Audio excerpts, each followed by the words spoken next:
La formación de óxidos ácidos se da cuando un no metal reacciona en la naturaleza con el oxígeno que se encuentra en el aire, es decir, las moléculas diatómicas de oxígeno, dando lugar a la formación de este tipo de compuestos que también se suelen denominar óxidos covalentes o anhídridos en algún libro muy viejo.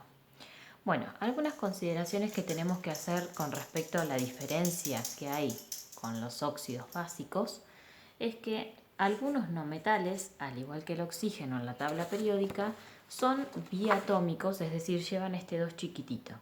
Ellos son el hidrógeno, que está a la izquierda de la tabla separado del resto de los elementos de abajo, y la L, que implica desde el nitrógeno hasta el yodo. O sea, cuando yo tenga que trabajar con hidrógeno, le voy a tener que poner también un 2 chiquitito al costado porque son moléculas biatómicas lo que disponemos en la naturaleza. También lo voy a hacer con el nitrógeno, el oxígeno que ya lo estábamos trabajando, el flúor, el cloro, el bromo y el yodo. Entonces, solo del lado de los reactivos le colocamos el 2 como subíndice, que es como lo encontraríamos en la naturaleza disponible para efectuar esta reacción con el oxígeno.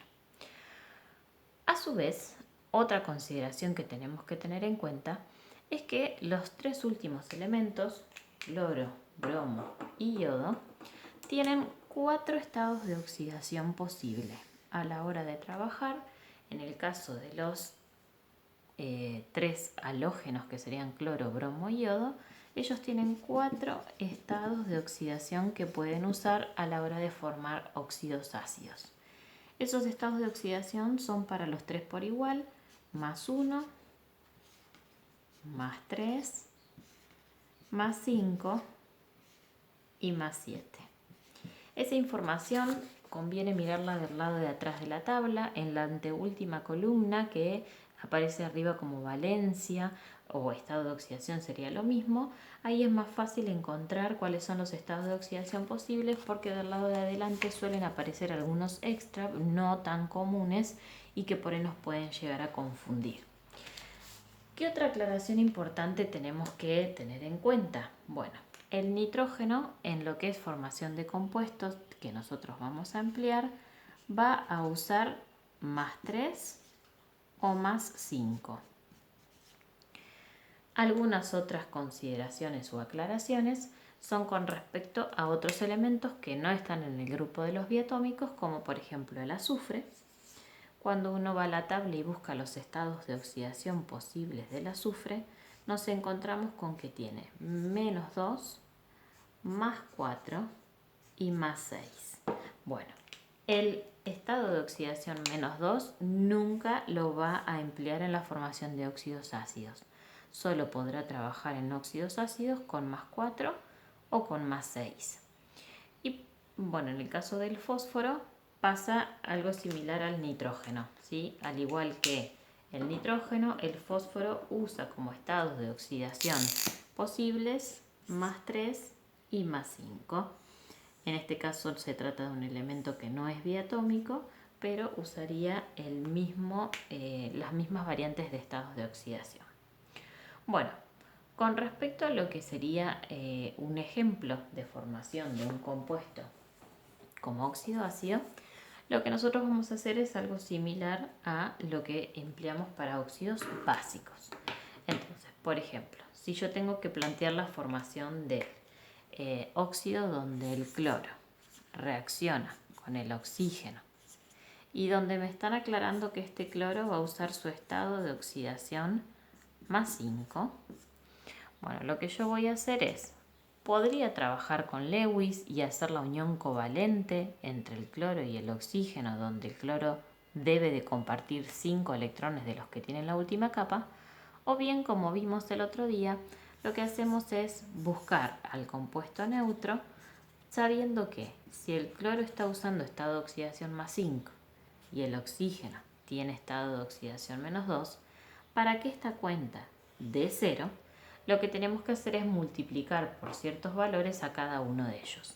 En el caso de este compuesto es necesario multiplicar por 2 al cloro de tal manera de que la parte positiva nos dé más 10 y de multiplicar por 5 al oxígeno, de tal manera de que la parte negativa nos dé menos 10 y efectivamente la cuenta de 0. O sea que quiere decir que nuestro cloro va a llevar un 2 chiquitito al costado y nuestro oxígeno va a llevar un 5 como subíndice. O sea que el producto o el óxido que se obtiene de esta reacción sería cloro 2, oxígeno 5. Para balancear esta ecuación, entonces yo le tendría que poner un 2 grande adelante para poder corregir el oxígeno, que lo terminaríamos de balancear con un 5 del lado de los reactivos. Y como tenemos 2 por 2, 4 cloros, pero el cloro es una molécula diatómica y ya tiene un 2 como subíndice, le pondríamos solo un 2 adelante. Si yo me olvido de poner este 2, pondría un 4 acá adelante, cosa que haría que entonces el planteo de mi ecuación sea incorrecto. Con respecto a los nombres o nomenclaturas, vimos que existían 3 formas de nombrar: la nomenclatura clásica, la nomenclatura por atomicidad y la nomenclatura por Stock. Bueno, ¿qué sucede con el caso del cloro? Vuelvo a lo que habíamos planteado. El cloro estaba en ese grupo de elementos que tienen 4 estados de oxidación posible. Entonces, para nombrarlos no es suficiente en la nomenclatura clásica solo con la terminación oso o ico. Si ustedes van atrás de la tabla van a encontrar un cuadrito que dice nomenclatura de radicales y ahí van a encontrar las posibilidades que tenemos a la hora de nombrar.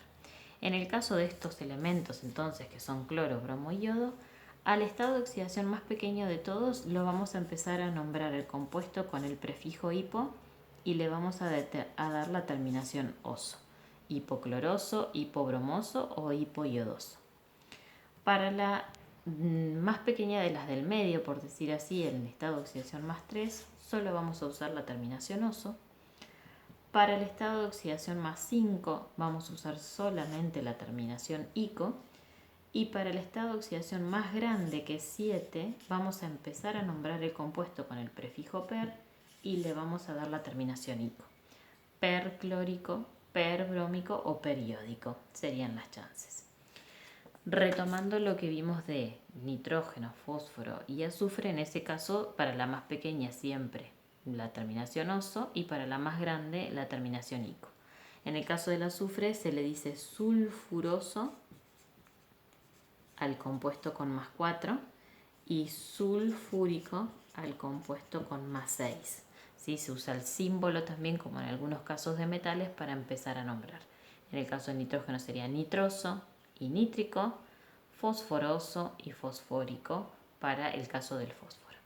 Bueno, entonces en nuestro ejemplo que estábamos trabajando con el cloro con estado de oxidación 5, sería el tercer estado de oxidación. Ustedes pueden ir a esta grilla que tienen atrás y buscar el tercer casillero donde nos dice que le vamos a dar la terminación ico.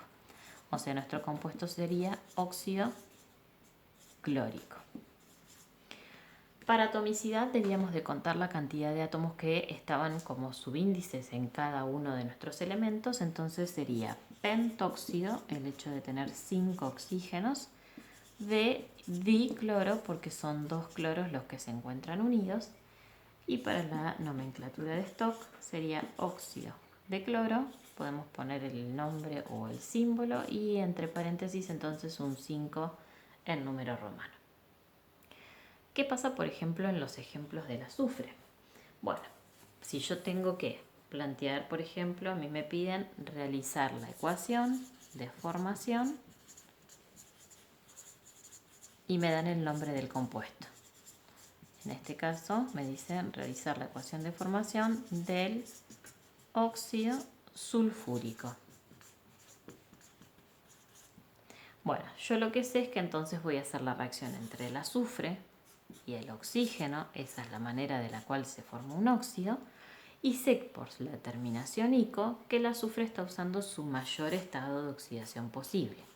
Cuando vamos a la tabla nos vamos a encontrar con estas variantes de estado de oxidación, pero yo no tengo que olvidarme que nunca voy a usar el estado de oxidación menos 2 a la hora de formar un óxido. Entonces, debemos de trabajar con el estado de oxidación más 6 porque es el más grande y eso es lo que nos indica la terminación de nuestro nombre. Bueno, si el azufre está usando más 6 de estado de oxidación y sabemos que el oxígeno usa menos 2, La manera de lograr que la cuenta efectivamente nos dé 0 y se forme un compuesto estable es que el oxígeno lo multipliquemos por un 3. En este caso no hace falta multiplicar a los dos. Con multiplicar por un 3 al oxígeno ya obtendríamos un menos 6 y eso haría que la cuenta nos dé 0. Por lo tanto, nuestro óxido sulfúrico tiene la fórmula SO3. Para balancear esta ecuación le ponemos un 2 grande de tal manera de poder corregir el oxígeno con un 3 del lado de los reactivos y como el azufre no es diatómico le pongo un 2 grande adelante en el reactivo. De esta manera, si nos llegasen a pedir nombrar por las nomenclaturas restantes, podríamos decirle, además de óxido sulfúrico, que sería la nomenclatura clásica, trióxido de azufre en la nomenclatura de atomicidad o óxido de azufre y entre paréntesis poner un 6 en número romano.